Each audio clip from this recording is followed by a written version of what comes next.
Hey guys, आज से हम स्टार्ट कर रहे हैं न्यू एनिमे सीरीज़ जिसका नाम काफ़ी लेंदी है, तो आप डिस्क्रिप्शन में जाके देख लेना। इस एनिमे के फर्स्ट एपिसोड में हम हमारे मेन कैरेक्टर को देखते हैं जो कि एक खाई के सामने खड़ा होता है और अपने मन में बोल रहा होता है कि ये मेरी ही गलती है कि जो मैं इतना ज़्यादा कमज़ोर हूँ। ऐसा बोलने के बाद वह एक स्माइल करता है और खाई में कूद जाता है और कहने लगता है, आखिरकार मेरा जन्म क्यों हुआ, आखिरकार मेरे जीने का क्या ही मतलब हुआ। मैं अपनी लाइफ में कुछ कर भी नहीं पाया, अब सब कुछ खत्म होता है, मुझे एक कूड़े जैसे ट्रीट किया गया और मैं कूड़े जैसा ही मर रहा हूँ। इसके बाद हमें पास्ट का सीन दिखाया जाता है कि आखिरकार हमारे मेन कैरेक्टर के साथ ऐसा हुआ क्यों। हमें अब दो एडवेंचरर्स को दिखाया जाता है जिसमें एक लड़का होता है जो तलवारबाज होता है और एक लड़की होती है जो कि एक मेज होती है। वो दोनों अपनी ताकत का यूज करके एक रेड मॉन्स्टर को इजीली हरा देते हैं। उसे हराने के बाद वो दोनों अपनी तारीफ खुद करने लगते और आइन को कहते हैं, आइन अब तुम्हारी बारी कूड़ा उठाने वाले। जिस पर आइन बोलता है, मैं कूड़ा उठाने वाला नहीं हूँ, मेरा नाम आइन है। इतना बोलने के बाद अब आइन चलते चलते गिर जाता है क्योंकि उसने उन लोगों का काफी सामान उठा रखा था जो देखकर वो लोग उसका काफी मजाक उड़ाते हैं। ये बोलते हैं कि तुम यूजलेस हो और वो लड़की बोलती है कि आइन हम जैसा हाई क्लास का नहीं है इसलिए वह ऐसा है। वहीं पर आइन खड़ा हो जाता है और बोलता है, माफ़ करना मैं गिर गया था, दरअसल ये सामान थोड़ा ज़्यादा भारी है। इसके बाद आइन आगे जाता है जहाँ पर वो लड़का खड़ा होता है जिसका नाम जॉइड है। वो कहता है, जल्दी से इस चीज़ को अप्रेस करो। फिर आइन कहता है, ठीक है। इसके बाद आइन हम लोगों को बताता है कि मेरी जो जॉब है वो लो कॉमन यानी कि मेरी स्किल का नाम अप्रेजल है। इसके बाद आइन हम लोगों को बताता है जब लोगों का जन्म होता है तो गॉडेस उन लोगों को अलग अलग जॉब देती हैं। अपनी स्किल को ट्रेन करके बाद में तुम अपनी एबिलिटीज को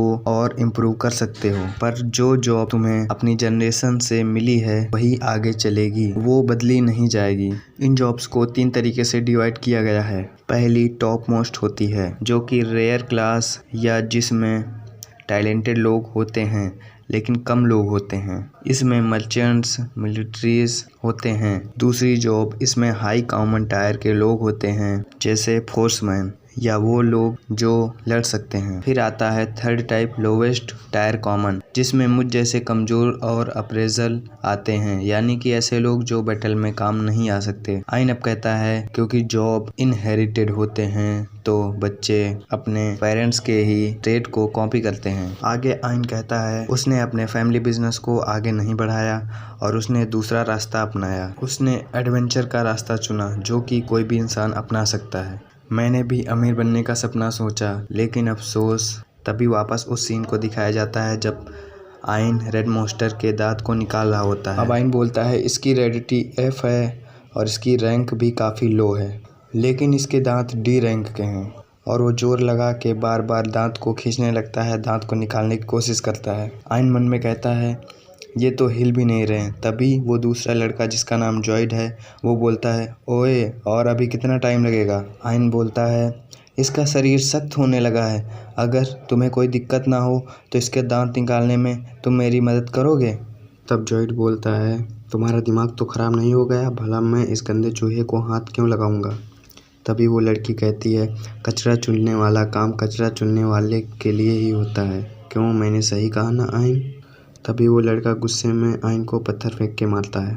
आइन उस लड़के को घूरने लगता है। तभी जॉइड आइन को लात मारता है और कहता है, घूर क्या रहा है बेवकूफ़। आइन काफ़ी दूर जाके गिरता है। जॉइड के साथ वाली लड़की बोलने लगती है, हम हमेशा अपनी जान को खतरे में डालकर तुम्हारी जान बचाते हैं। वो कहती है, इसलिए तुम्हें हमारा एहसान मानना चाहिए क्योंकि तुम हमारा ध्यान भटकाने के अलावा और कोई काम नहीं करते। आइन उन लोगों से माफ़ी मांग लेता है क्योंकि इसके अलावा वो कुछ कर नहीं सकता और आइन हमें बताता है ये दुनिया बहुत बुरी है। जॉइड बोलता है, अप्रेजल का काम बहुत ही घटिया होता है और आइन रेड मॉन्स्टर के दांत निकाल लेता है। अब वो कहता है, इस लाश को हम गिल्ड में लेके जाएंगे क्योंकि वहाँ पे म्यूजियम में इसका अच्छा मोल भाव मिलेगा। आइन अपने मन में बोल रहा होता है, ये लोग सही कह रहे हैं, मैं बस कचरा चुन सकता हूँ। तभी वो दूसरा लड़का बोलने लगता है, मैंने तुम्हें अपनी टीम में इसीलिए रखा है ताकि इतना गंदा काम मुझे न करना पड़े, इतना गंदा सामान मुझे अपने बैग में न रखना। और बोलता है, काम हो गया हो तो इसे अपने बैग में रख लो कचरा किंग।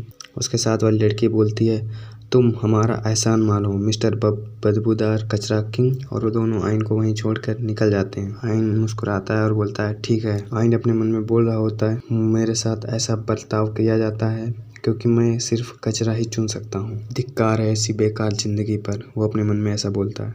अब वो तीनों एक साथ जा रहे होते हैं, तभी सामने एक और रेड मॉन्स्टर की लाश देखते हैं। जॉयड खुश हो जाता है और बोलता है ओए कचरा चुनने वाले, जल्दी से इसे भी उठा। आइन बोलता है मुझे कुछ गड़बड़ लग रहा है, गिल्ड वालों के हिसाब से यहाँ पे ये नहीं होना चाहिए था। तभी जॉयड उसकी ये बात सुनकर गुस्सा हो जाता है और उसे एक जोर की लात मारता है। आइन नीचे जाकर गिर जाता है और कहता है मैं तुम्हें अपने साथ यहाँ काम करने के लिए आया हूँ, बहस करने के लिए नहीं। जॉयड के साथ वाली लड़की बोलती है हमें इसकी हड्डियों की और इसकी अच्छी कीमत मिल सकती है। आइन उस रेड मॉन्स्टर के दांत निकाल लेता है। तभी वो दोनों लड़के ये देखते हैं कि सामने एक और लाश है। बहुत सारी लाशें देख के आइन घबरा जाता है और बोलता है ऐसा कैसे हुआ। वो बोलता है हमारे नक्शे के मुताबिक ये रास्ता एक तरफा है।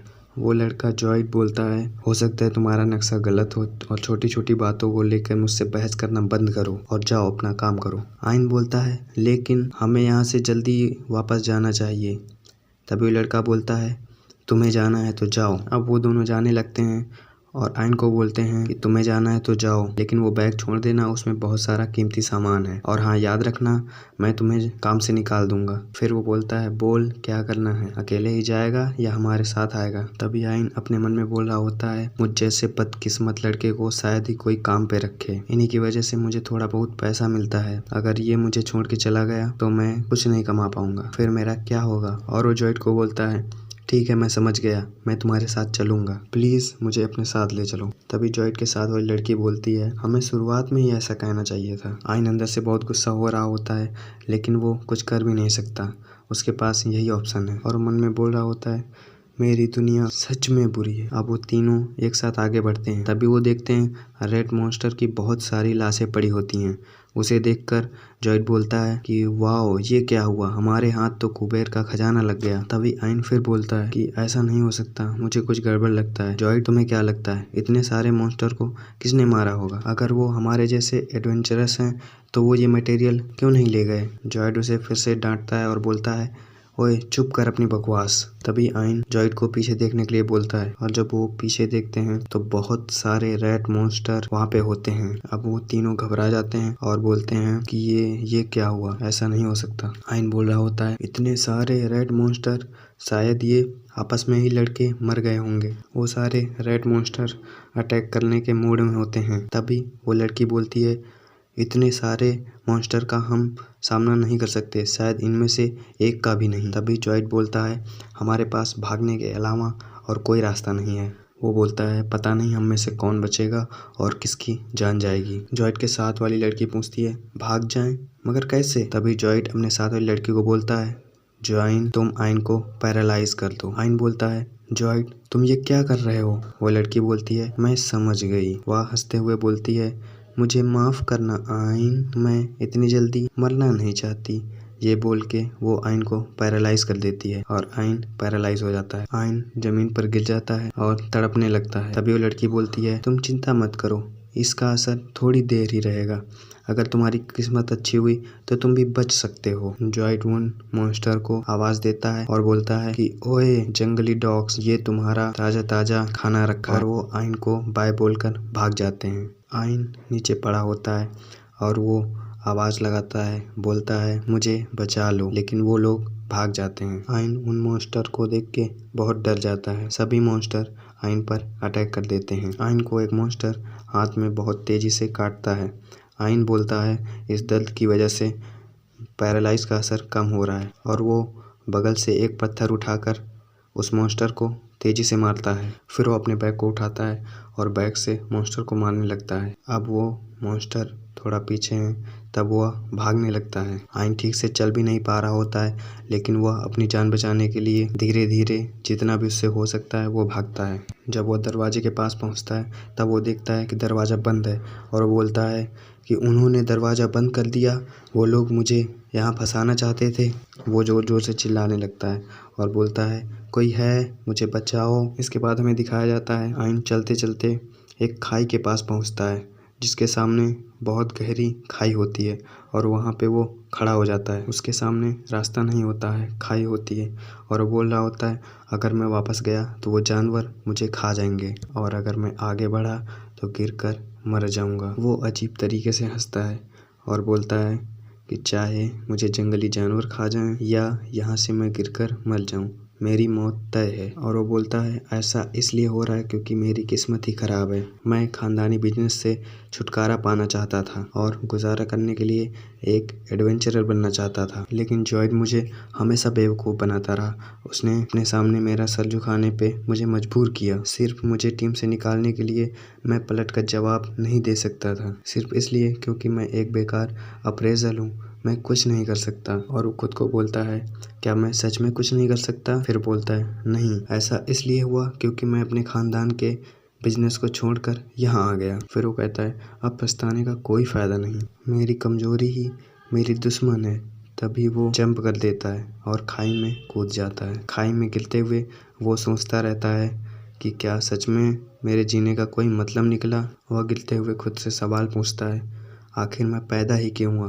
क्या मेरे जीने का कोई मकसद नहीं है, कोई मतलब नहीं है? वो कहता है मैंने सच में अपनी ज़िंदगी बहुत बेकार तरीके से जी है, मैंने कूड़े के जैसे ज़िंदगी जी है और ऐसे ही मर रहा हूँ। और वो खाई में गिर जाता है। इसके बाद के सीन में हमें दिखाया जाता है आइन कहीं पे टेक लगा के बैठा हुआ होता है और वो बहुत ज़्यादा जख्मी होता है, उसके आँखों से आंसू बह रहे होते हैं। तभी वहाँ पे एक लड़की दिखाई देती है जो आइन की तरफ जा रही होती है और वो आइन को पकड़कर उसके माथे को चूमती है। इसके बाद आइन जब अपनी आंखें खोलता है तो अपने सामने उसी लड़की को देखता है और मन में बोल रहा होता है क्या मैं सपना देख रहा हूँ? आइन दोबारा आंखें बंद करके खोलता है, तब सामने उसे एक बड़ा सा पेड़ दिखाई देता है। अब आइन बोलता है क्या मैं जिंदा हूँ? फिर वो अपने घाव चेक करता है और बोलता है ये क्या, मेरे घाव ठीक हो गए? पर कैसे? इसके बाद हमें दूर से दिखाया जाता है कि एक बड़ा सा पेड़ होता है जो कि हवा में उड़ रहा होता है और उसी पेड़ के पास आइन होता है। अब आइन बोल रहा होता है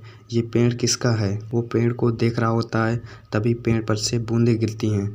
उन बूंदों को वो हाथ में लेता है और बोलता है अप्रेजल। तभी उसे पता चलता है ये ग्रासिल ड्रॉप्स हैं। वो शॉक हो जाता है। फिर वो दोबारा पेड़ की ओर देखकर अप्रेजल बोलता है और उसे पता चलता है कि पेड़ भी ग्राजील का है और वो बोलता है कि यकीन नहीं हो रहा, सच में ग्राजील के पेड़ होते हैं। तभी हमें इस पेड़ के पास सीन को दिखाया जाता है। तभी हमें बताया जाता है कि ये बहुत पुरानी बात है, दुनिया में पहले एक ग्राजील का पेड़ हुआ करता था।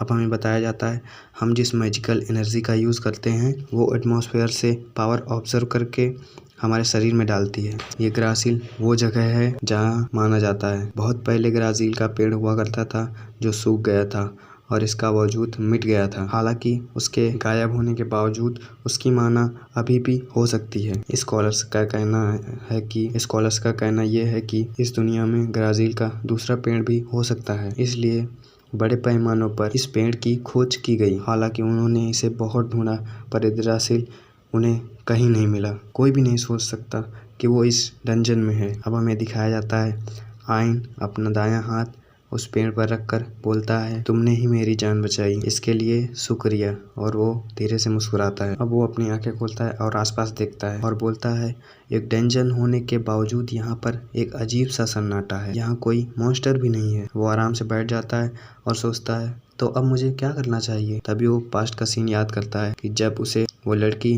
और जॉयड छोड़ के जा रहे होते हैं और वो बोलता है कि मुझे नहीं लगता कि वो दोनों मेरी मदद करेंगे। अब वो बोलता है यहाँ पे तो कुछ खाने के लिए भी नहीं है। अब वो डिसाइड करता है यहाँ पे भूखे मरने से अच्छा है मैं अपनी जान की बाजी लगा के यहाँ से बाहर निकल जाऊँ, बाहर जाने का रास्ता ढूंढो। और वो एक बार फिर से ग्राजील पेड़ को धन्यवाद देता है और कहता है मेरी जान बचाने के लिए शुक्रिया। और वो बाहर जाने का रास्ता ढूंढने लगता है। अब दूसरे सीन में हमें दिखाया जाता है वो लड़की जिसने आइन की जान बचाई वो घबरा जाती है। आइन बड़े से दरवाजे के सामने खड़ा होता है और बोल रहा होता है ये जगह तो नक्शे में भी नहीं है। और वो बोलता है ये जगह तो अनजान है, शायद ये जगह किसी को नहीं पता। और वो बोलता है कि हो सकता है यहाँ जंगली जानवर से भी खतरनाक जानवर हो। वो पहले थोड़ा सा डरता है, फिर वो पूरी हिम्मत करके आगे जाने का डिसाइड करता है। वो हाथ में एक पत्थर लेता है और आगे चलना शुरू करता है। वह ये बोलता हुआ जाता है कि मैं अपनी हद पार कर दूंगा और सब कुछ हासिल करके रहूंगा। वो जा रहा होता है और बोलता है मैंने जितना सोचा था ये जगह तो उतनी डरावनी नहीं है। फिर वो जाते रहता है और रिलैक्स हो जाता है। वो ये बोल ही रहा होता है कि जितनी जल्दी मैं यहाँ से बाहर निकलूंगा उतनी जल्दी मुझे बाहर जाने का रास्ता मिलेगा। तभी वो देखता है एक मॉन्स्टर उसके ऊपर अटैक कर देता है। वो मॉन्स्टर आयन के एक कान को काट देता है। वो अपने कान को पकड़कर चिल्लाने लगता है और बोलता है मेरा कान। तभी वो मॉन्स्टर उसके हाथ की उंगलियां भी काट देता है। तभी एक तलवार दिखाई जाती है। तलवार की ओर देखकर आयन बोलता है अप्रेजल। तभी उसे पता चलता है कि एस रैंक का मॉन्स्टर है और वो बोलता है कि पिछले जो मॉन्स्टर मिले थे वो बी रैंक के थे, ये एस रैंक का है, मतलब ये ज्यादा पावरफुल और खतरनाक है। वो मॉन्स्टर आयन को बहुत ही बुरी तरह से घायल कर देता है। आयन जमीन पर गिर जाता है और बोल रहा होता है मुझे दुश्मन की ताकत का पता चल गया है और बोलता है इसका सामना मैं नहीं कर सकता, मुझे भागना होगा। वो मॉन्स्टर तलवार से बहुत तेजी से आयन पर हमला करता है। तभी वहाँ पे एक दूसरा मॉन्स्टर आ जाता है। आयन उसको देख के घबरा जाता है और अप्रेजल बोलता है। तभी उसे पता चलता है वो भी एस रैंक का मॉन्स्टर है और वो मॉन्स्टर दूसरे मॉन्स्टर को मार के भगा देता है और आयन को पकड़ लेता है। आयन की पहले वो आंखें फोड़ देता है। वो आयन को पकड़कर जोर से दबा देता है। आयन के मुंह से खून निकलने लगता है। तभी वह आयन को खाने वाला होता है। आयन बोलता है नहीं ये अच्छा नहीं हो रहा और वो बोलता है नहीं अब मैं नहीं बचूंगा। तभी हमें दिखाया जाता है एक और आंटी टाइप की लड़की आती है और आयन को बचा लेती है और बोलती है मुझे उसने तुम्हें बचाने के लिए कहा है इसलिए मैं तुम्हें बचाने आई हूँ, वैसे मैं किसी भी इंसान को नहीं बचाती। इसके बाद हमें अगले सीन में दिखाया जाता है वो आंटी आयन को उसी पेड़ के पास लेके जाती हैं जहाँ पे आयन पहले बचा था। आयन जब आंखें खोलता है तो बोलता है मैं कहाँ हूँ। वो फिर से अपने आप को देखता है और अपने घाव देखता है। वो बोलता है अरे मेरी आँख, मेरे हाथ, मैं ठीक हो गया। फिर वो सामने देखता है तो सामने उसे वही लड़की दिखती है जब वह पहली बार बचा था। वो लड़की हाथ में चाय लेके सामने बैठी हुई होती है। आयन उसे बहुत ध्यान से देख रहा होता है। वह मन में बोल रहा होता है ये कितनी खूबसूरत है, जैसे परियों की कहानी में होती है, बिल्कुल परी जैसी। फिर वो लड़की मुस्कुरा के आयन को देखती है। तो दोस्तों ये एपिसोड यहीं ख़त्म होता है। मिलते हैं नेक्स्ट एपिसोड में, तब तक के लिए टाटा बाय बाय।